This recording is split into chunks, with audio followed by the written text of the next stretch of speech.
Hello everyone and welcome back to the channel. This video is about how narcissists play the blame game through their psychological projection, which is a defense mechanism used by a narcissist to defend their own ego against their own negative qualities by denying the existence of their own inner faults, flaws, or mistakes that they have made and placing them onto others.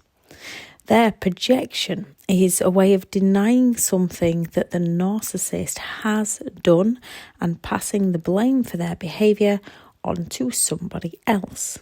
This can be their thoughts, flaws, emotions, characteristics, actions, feelings, behaviour, anything that they don't like within themselves or anything that they don't want to be exposed for. Narcissists do not want to be discovered for who they indeed are. They want to get away with their behaviour. They do not want to admit to any wrongdoings. So with the words they spew out onto others, they shift the blame for anything they do wrong over to somebody else. Narcissists will exaggerate something you said as evidence to use against you. They will quote another person as part of their triangulation manipulation, which is often a lie, a twist in the story, anything that the narcissist can do to distort, to lie, to distract people from reality, to deny people their reality so that the narcissist can get away with their behaviour. Most narcissists tell on themselves through their projection. When we stop talking, when we stop explaining and start listening, if we listen closely enough, we can listen to their true intent, their true meaning. Narcissists reveal what they are and what they are genuinely doing. They accuse you or they accuse others of what they have done or what they are planning on doing. Narcissists accuse exes of what the narcissist truly put the ex through. They do this to pity play, to get people on their side, to gain flying monkeys and enablers. The narcissist will play the victim. Also, they do this to project their own faults away from themselves and pass the blame over to somebody else. So the narcissist doesn't have to deal with the inner shame from their actual actions. They project these feelings onto others, so they don't have to deal with those emotions. They don't have to deal with those feelings. They've passed the blame over to somebody else. The narcissist will make others feel guilty for what the narcissist has done, for who the narcissist is, as they are often unable to feel that guilt within themselves. They just feel the shame, which is why they shame those around them into taking the blame. As a narcissist is often unable and unwilling to be held responsible for things they think, say and do, they have to project those onto others to escape accountability, to avoid consequences for their actions. A narcissist will divert and distract people from what's genuinely happening by changing the subject, by talking over you, anger and rage or their silent treatment, or they will blame shift over to somebody else to get you and others to take responsibility, to take the fall for the narcissist's actions so the narcissist can avoid consequences. Observing what a narcissistic person does and the patterns they use helps us get the truth from them, as they'll never directly admit to anything. Only the false apology of "I'm sorry, if only you hadn't. I'm sorry, but you didn't," where they are still shifting the blame for their behaviour onto somebody else. When we absorb a narcissist's toxic words, we end up doubting ourselves. We end up full of guilt. We end up feeling like we are to blame, feeling confused for things we haven't even thought, said or done. It's like a little bottle of poison. If we drink that poison, it slowly takes over every part of us, slowly shutting down every organ in our body. However, if we just look at the bottle of poison and read the warning label, we know it's dangerous. We understand what's happening and we don't drink it. Now, unfortunately, narcissists don't come with warning labels, but one warning is listening and observing how they talk about others, what they say people have done to them. Observe their words and don't take them on personally. Don't take the narcissist gaslighting words on as your own. Don't take their admission of character on as your own character. Observe them for who they are. Some common examples of a narcissist projection are: 1, when they accuse you of cheating and you know full well you are not, never would, never have. Not all narcissists will do this. Those that do will question where you've been, who you've been with, where you're going. They will go on and on because they are cheating or they are planning on cheating. 2, when the narcissist accuses the exes of stalking them, being crazy, being obsessed with them, being abusive towards them. Now, some exes might actually match this description. This is when we have to look a little closer, because they will match this description because the narcissist drove them that way. Some exes might be constantly messaging because they want their things back. They want closure. They want answers. They want to understand what went on. Or they could be trauma bonded and they're going through a stage of recovery. Watch how the narcissist is treating that ex, which is difficult because most narcissists hide their behaviour. A narcissist will more often than not start stalking the exes as soon as the ex goes no contact. As for how the ex treated the narcissist, listen closely to how the narcissist is describing the ex and how the ex has treated them, because more often than not, that will be very shortly how the narcissist is treating you. As soon as they treat you in a way they claim the ex treated them, it shows the narcissist projection. 3, they accuse the ex of withholding the children. This can be done for 1 or 2 reasons. The narcissist does not need to use the children for supply, so cannot be bothered to see them. To escape accountability, they blame the ex. To gain sympathy from those around them, they blame the ex. Or 2, the ex has woken from the trance that the narcissist put them under, realised how dangerous they are, and stopped contact.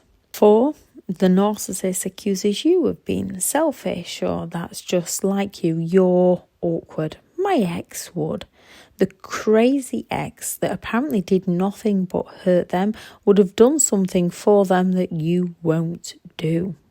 This is to confuse you. When you set a boundary, they want to break that boundary down, as they don't believe that you should have them. They feel entitled to get their needs met. They are arrogant enough to use so many different word salad to get their needs met. They are arrogant enough to accuse you of being selfish because they themselves are selfish. Narcissists will say, that's just like you, usually when you started treating them how they treat you. When you stop explaining yourself to them, they class this as criticism, as they can't push you to get you going. When you won't do something for them because they do very little for you, they take this as criticism and they want to guilt trip you into breaking down your boundaries and doing for them exactly what they want you to do. They want control. No contact for you to heal is a narcissist silent treatment for them to take you down. Narcissists accuse you of being selfish, stubborn, awkward, to break down your boundaries or to gain a reaction from you so that they can blame you for your reactions to get you to do what they want you to do. 5, when a narcissist accuses you of lying, this is usually because they themselves are compulsive liars. When you know you haven't lied, yet someone is accusing you of lying that you care about, you end up on the defensive. You end up explaining yourself to them, and then they've got you right where they want you to get in your head, to twist everything you say, to use everything against you, to get that reaction from you so they can blame you. 6, narcissists accuse all others of causing all their problems that are the actual problems that narcissists caused other people. And those that have now stood up for themselves against the narcissist is holding a grudge against. Therefore, they're going to blame those people for everything the narcissist actually did to those people. 7, a narcissist will accuse you of doing nothing for them. This is to get you to do something for them that you might not want to do. In reality, when you stop and think, you most likely did everything you possibly could for them and tried so many different ways to communicate with them, help them, understand them, while they did very little for you. And the things they did do for you, they would have used against you with their gaslighting words of, after all I've done for you, what about when I did this for you? Can't you remember? You're losing your memory. When a narcissist says they will never hurt you like the ex hurt them, meaning more often than not, they're going to hurt you like they destroyed the ex. 9, a narcissist will accuse you of being crazy, depressed. They will most likely have sent you feeling that way if you've been around them for a prolonged period of time. The reality is a narcissist is that way within themselves. Why they have to have a supply of others' attention and emotions to fill up their self-esteem. Narcissists can have feelings of nothingness, why they have to get their sympathetic attention and emotions from those around them. Once we break free and reality starts to return and we stop questioning if we're the narcissist, we begin to realise that we were never the crazy one. 10, a narcissist will accuse you of being a control freak, trying to break down your boundaries, values and beliefs to stop you doing the very things that you want to do, the very hobbies that create who you are as a person. They will claim that you're being controlling because the narcissist themselves is wanting to control you. 11, a narcissist will claim that they can't trust you or that you have trust issues, and you're going to have trust issues around very untrustworthy people. 12, a narcissist will say things like, you'll never find someone like me. Narcissistic people believe they are superior. They believe they are better than others. So this is a kind of truth on their part. Unfortunately, with researchers suggesting that there is more out there than we would like to think, narcissists are not as unique as they believe themselves to be. Educating ourselves on their behaviour is what helps us no longer fall for their behaviour. How to disarm a narcissist? Number 1, no contact is always the best method. If that's not possible, limited contact, grey rock. 2, do not engage with their behaviour. Do not listen to them. Do not react to them. Don't make it your problem. Don't take it personally. Look at the bigger picture. What have they done? What are they thinking of doing? What are they doing? 3, when you defend yourself to them, this is what they want from you. This is what they need from you. They view you as being desperate, unstable and crazy, and they will turn your reactions into being the problem. Retreat, rethink, and only respond if you need to do so for things such as court papers. Be who you want to be. No, it's not about you. They are talking about themselves and trying to make their reality your reality. 5, learn your values, learn your beliefs, create your boundaries. Your no needs to mean no, and you need to stick to your no. As soon as you give a narcissist an inch, they will take a mile. If you feel the need to explain, which isn't recommended with a narcissist, do so once. And when they come back at you, do not react. Leave them be. You've explained once. If they don't want to understand that, that is up to them. There's no different way of saying it to get a narcissist to understand what they do not want to understand. 6, be careful you don't project your good qualities onto them. Once you understand what they are, who they are, what they are doing, when you project yours onto them, they take these on board and project them back they mirror them back to you to confuse you.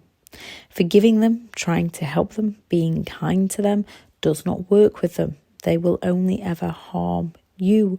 It will not change them. Forgiveness is for you and how you want to forgive. If you forgive a narcissist and give them another chance, they see this as they're not the problem. They're not the one at fault. And they see this as permission to carry on their hurtful behaviour. The kinder you are to a narcissist, the more they see this as an opportunity to exploit your kindness. I shall add in the video description the video on why we need to stop explaining ourselves to narcissistic people and the reasons why narcissistic people seem to go around hurting us. Thank you very much for listening. Go out there and create the day that you deserve, because you do deserve to have an amazing day. Bye.